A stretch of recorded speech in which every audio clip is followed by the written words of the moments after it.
Boa noite.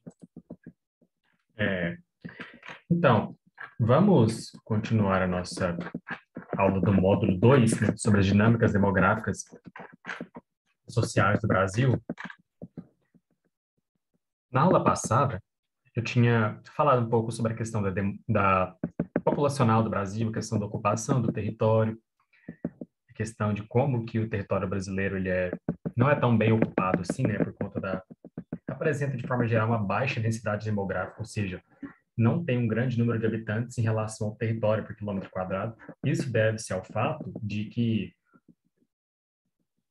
como eu citei, que a região norte do Brasil, ela é a região que possui a menor densidade.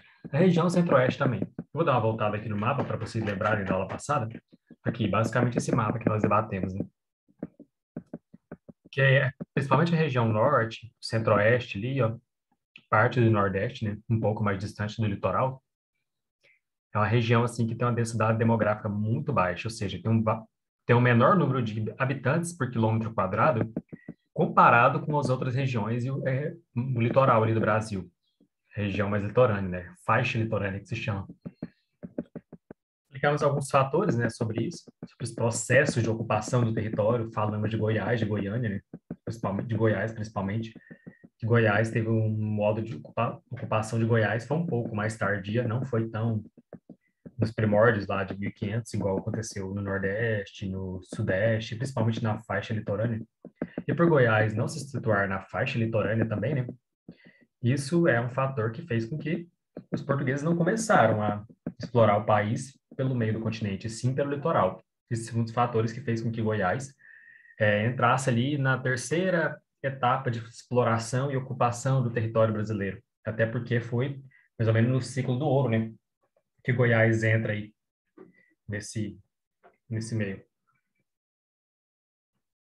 nessa rota de ocupação. Como não vai, acho que não vai entrar ninguém agora na aula, não vai ter uma interação, nossa aula vai ser um pouco mais curta, viu, pessoal? Tá, apresentamos alguns dados importantes aqui na última aula sobre a questão da taxa de natalidade, taxa de mortalidade e crescimento natural do Brasil. Apresentamos aqui os fatores de 1940 a 2010, no caso, já na década passada. É um recorde temporal aí bem grande, né? São muitos anos aí. Para dar um panorama geral disso. E o que percebemos? Na taxa de natalidade, notamos que veio acontecendo uma queda progressiva, né, na taxa de natalidade, desde 1940, da década de 1940 até a década de 2010, que foi a década passada já, né? Imagina-se que hoje essa taxa já está bem menor. E também, outros fatores que podemos apresentar aqui foi a taxa de mortalidade, que também entrou em queda, bastante queda, de 1940 a 2010, né, os anos 2010. Ela veio caindo assim, de forma significativa e também o crescimento natural, ou seja, todas essas taxas caíram. A taxa de natalidade, por vários fatores que eu expliquei, inclusive um deles é a questão da mulher no mercado de trabalho, a questão dos métodos contraceptivos, né, que passou a ser mais divulgado, a questão da comunicação, tanto da população mais pobre, principalmente, passou a ter mais informação a respeito desses métodos, o que fez com que a taxa de natalidade diminuísse bastante. A questão da mortalidade também, expliquei que a nossa qualidade de vida, de certa forma, ela aumentou, apesar de que existem hoje países com graus de taxa de mortalidade percentuais altíssimos, mas mesmo assim, olhando no panorama geral, nós mudamos muito, no caso, para melhor, né? Teve uma evolução aí, com as taxas caindo bastante. O crescimento natural também acabou que caiu, de certa forma, né? Então, todos esses aspectos. Hoje estão tendo muito menos filhos no Brasil do que antes. A taxa que já foi de 2,35, hoje é de 1,17, está baixíssimo o crescimento.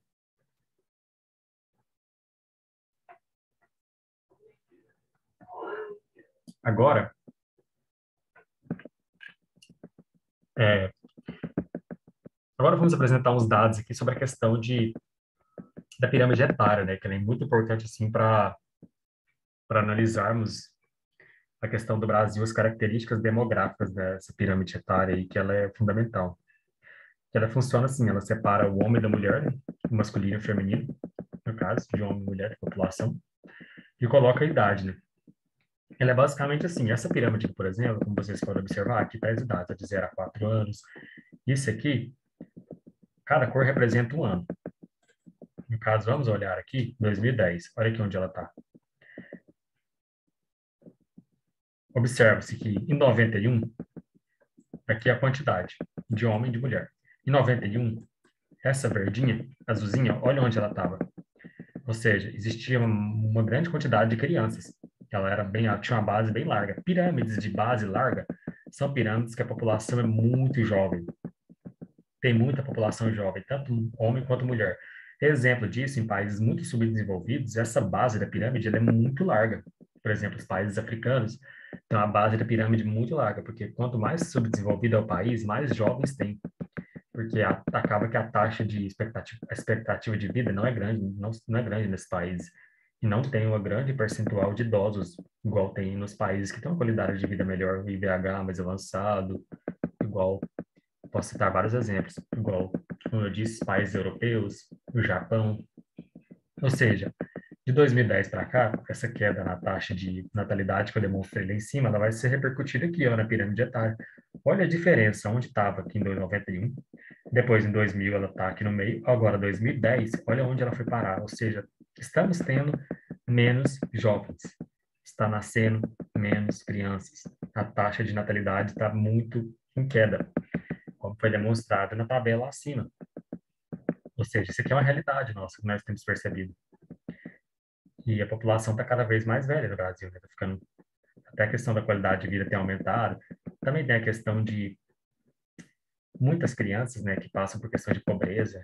Infelizmente, a faixa etária assim mais atingida por questão de pobreza e falta de saneamento, falta de educação básica, na faixa etária que sofre muito. Mas a ideia é essa. Essa aqui é basicamente uma faixa etária, né, que mostra que a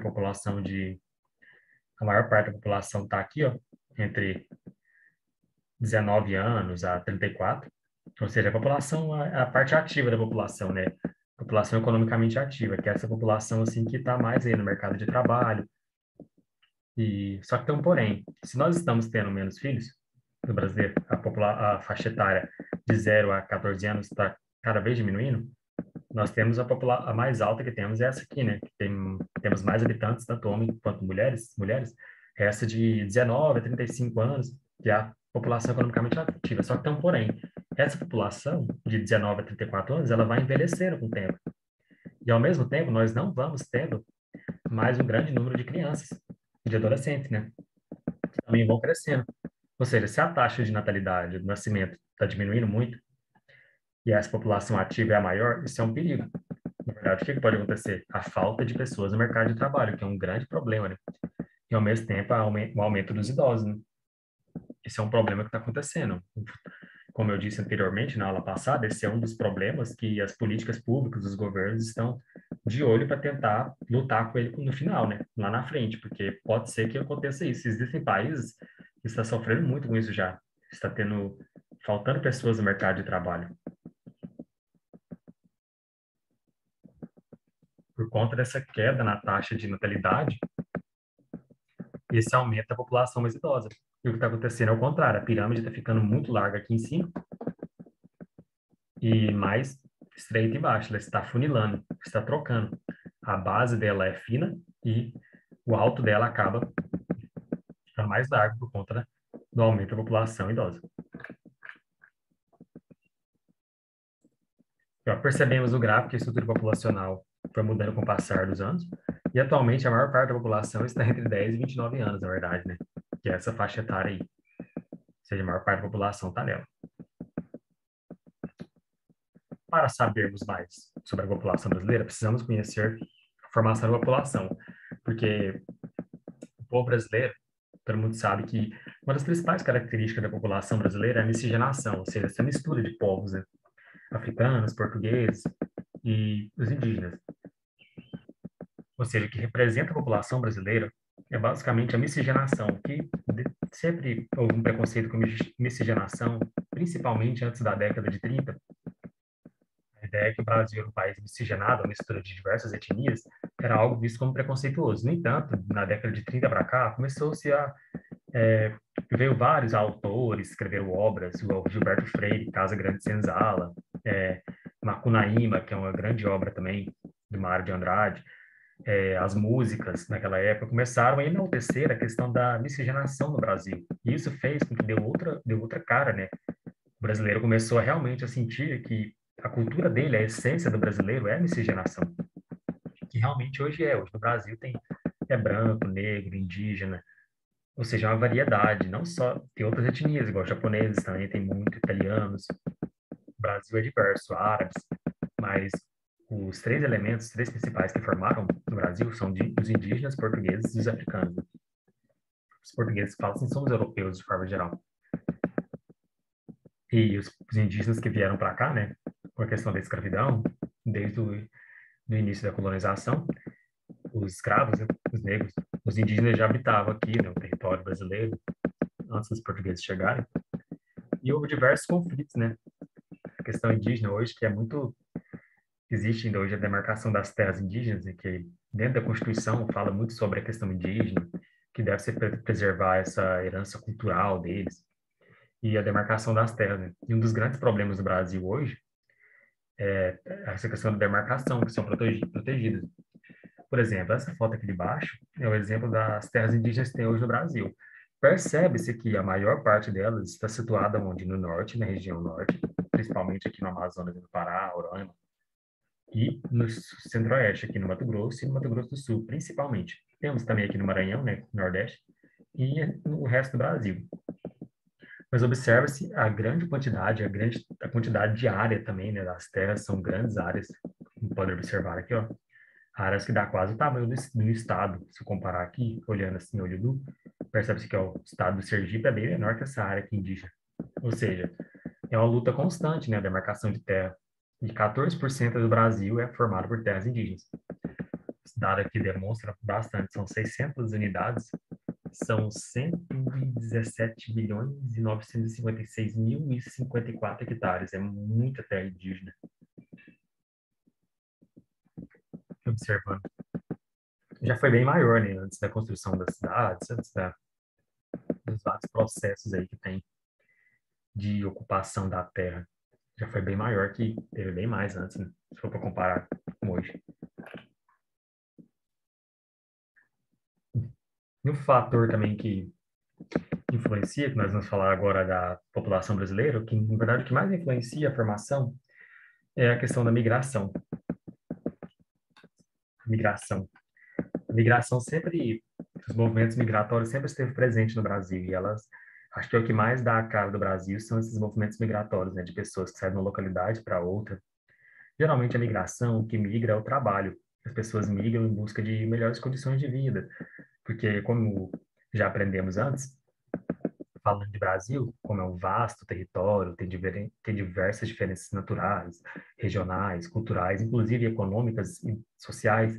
Isso faz com que certas regiões não tenham o mesmo desempenho econômico, oportunidades de trabalho que outras. Ou seja, muitas regiões são desfavorecidas, né, diante disso, e faz com que essas pessoas, de alguma forma, migrem, mudem para outros estados em busca de melhores condições de vida, pois existem estados que desempenham mais oportunidades de trabalho, igual São Paulo.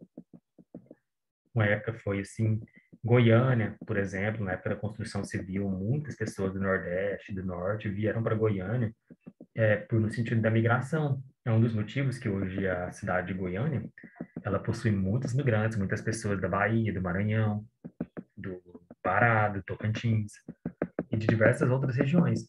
Mas teve uma época que em Goiânia, quando a construção civil estava em alta, muitas pessoas dessas regiões buscaram oportunidades de trabalho e vieram para cá e construíram suas vidas, suas famílias, e hoje moram em Goiânia. É tanto que a população de Goiânia, de Goiás também, né, ela é muito formada por pessoas nem de diversos outros estados, não são só pessoas de Goiânia que moram aqui, né, que nasceram em Goiás, porque é um estado que atraiu muita migração em um determinado período, entende? Aqui tem alguns dados também, as populações, sim, migraram de fora de outros países, né, que constituíram ajudaram a construir a cultura brasileira, como os portugueses, os italianos, os espanhóis, alemães, japoneses, libaneses, sírio-poloneses, holandeses, coreanos, chineses, ou seja, entre 1887 e 1930, cerca de 3,8 milhões de imigrantes entraram no Brasil, contribuíram para esse crescimento populacional, né? E essa miscigenação, ela não é basicamente limitada à questão negro, indígena e português, não. Teve várias outras, como libaneses, sírios, japoneses, por exemplo. Existem bairros japoneses lá no São Paulo, que é a Liberdade, um bairro bem de origem japonesa, bem conhecido, né? Para quem já foi, pode. Existem bairros italianos em São Paulo. O sul do Brasil tem uma influência muito forte europeia, tanto alemã, holandesa, polonesa, até ucraniana, russa. Ou seja, se for para observar a história do mundo, existiram vários conflitos, como a Segunda Guerra Mundial, que proporcionaram também a migração. Nem sempre, às vezes, as pessoas mudam por trabalho, mudam por causas naturais, por exemplo, também questões de crises humanitárias, questões de guerras. Ou seja, a migração nem sempre ela está relacionada com o trabalho, mas a migração é essa ideia, né, das pessoas se deslocarem para se fixarem, morarem, né, em outro lugar, outro país e outra região, e a partir dali se acaba diversificando, né, a cultura, trazendo os elementos que ela tem da cultura dela, ela acaba introduzindo isso nos locais que ela se instalam. Por exemplo, é o sul mesmo do país, que tem uma cultura europeia muito forte, até na arquitetura, principalmente, na questão do idioma, muitas famílias falam alemão, né, preservar o idioma, a questão da agricultura, muita de origem europeia às vezes.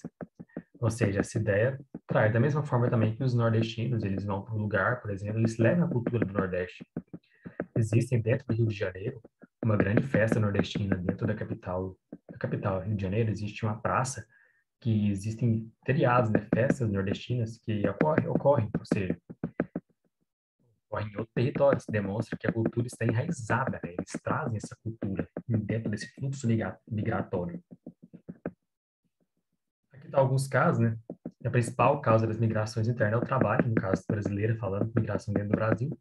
O estado de São Paulo ele possui o maior número de imigrantes nascidos em outros estados, ou seja, o estado de São Paulo é maior, é o que atraiu mais pessoas, né, até hoje, até por conta de oportunidades, por São Paulo ser a, como é que fala? São Paulo ser o estado mais desenvolvido do país, que desempenhou maior potência econômica, uma terra de oportunidades por muito tempo, né? Isso fez com que muitas pessoas do Nordeste, de outras regiões, vieram para São Paulo. Em segundo lugar aparece o Rio, Paraná, Goiás e Minas, ou seja, por vários motivos. Aqui está o exemplo de três fluxos migratórios que aconteceram. O primeiro de 60 e 80, do Nordeste para São Paulo, aqui, pode perceber do Nordeste para São Paulo. Aqui também, e aqui também teve um para o Amazonas, isso deve ser ao fato da época da seringueira. E ou seja, diversas. Também existem as migrações pendulares, que é diferente. As migrações pendulares é quando ocorre um deslocamento diário, né? Quando a pessoa desloca de uma cidade para outra, por exemplo. Quem mora em Umas e trabalha em Goiânia, quem mora em Senador Canedo e trabalha em Goiânia, quem mora em Aparecida e trabalha em Goiânia. É um tipo de migração, só que ela tem essa ideia do pêndulo, né? Ela vai e volta. É só você imaginar um pêndulo, por isso tem esse nome. E isso acontece muito nas regiões metropolitanas, né? Grandes regiões metropolitanas que existem conurbações, cidades próximas, muitas se tornam cidades dormitórios, porque as pessoas trabalham, né, em uma cidade e dormem em outra. Dormem na sua cidade que moram, né? Aí vira cidades dormitórios. Muitos no Brasil é muito comum, pois as cidades crescem muito próximas às grandes metrópoles, né, às grandes cidades, e tem essa ideia da migração pendular, que é diferente desse tipo de migração aqui, né? Que é uma migração mais fixa, diferente da pendular, que é o vai e vem. Aqui, por exemplo, mostra o estado de São Paulo aqui, ó, e mostra os fluxos migratórios dentro do estado, dentro das regiões metropolitanas também.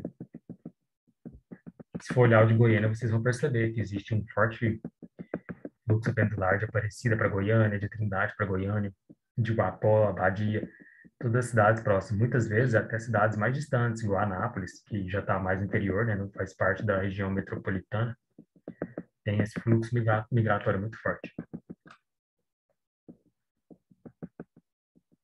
Aqui ele fala um pouco, na nossa apostila, sobre o êxodo rural, né, que foi essa grande quando grande parte da população rural, que antes mesmo, na década de 50, a maioria da população era rural.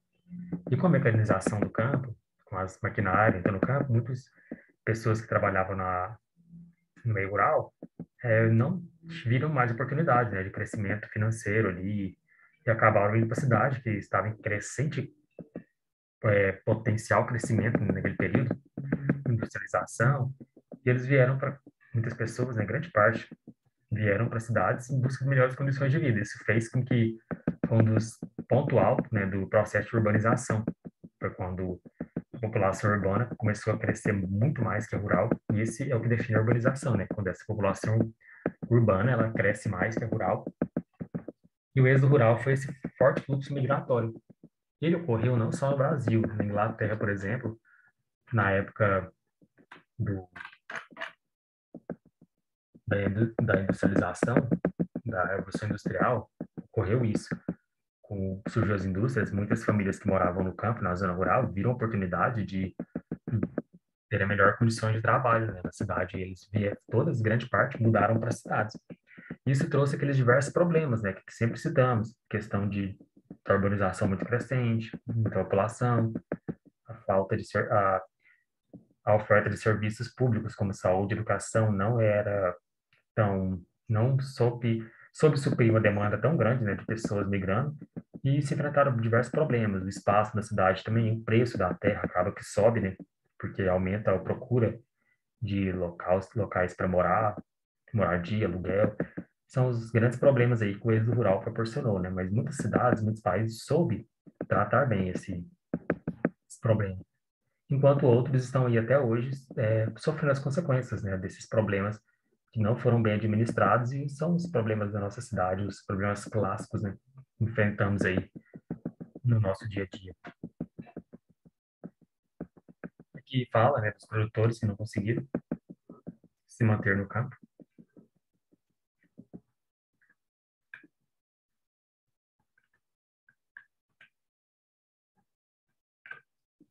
Aqui está falando um pouco, nessa parte da nossa apostila, sobre algumas questões, né, como desemprego, que a questão do trabalho informal que cresce cada vez mais, que as condições, muitas vezes, da economia não vão bem, e acaba que o trabalho informal ele cresce muito.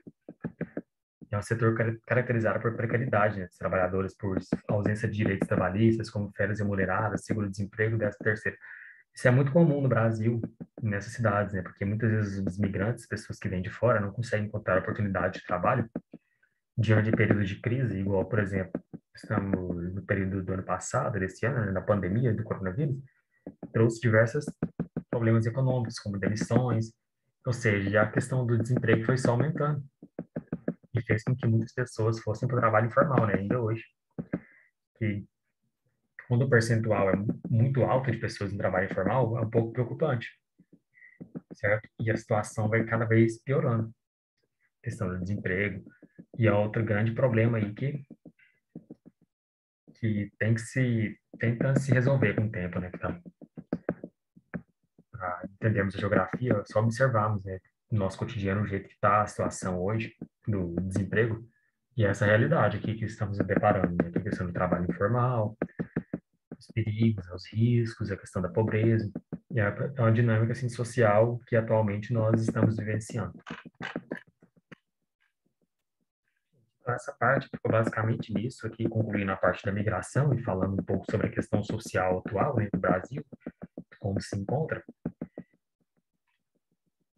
Esse módulo aqui, nessa aula de hoje, é basicamente isso, concluindo com a última aula, né, sobre a questão da demografia, das dinâmicas. E muito obrigado, pessoal. Eu agradeço e até a próxima.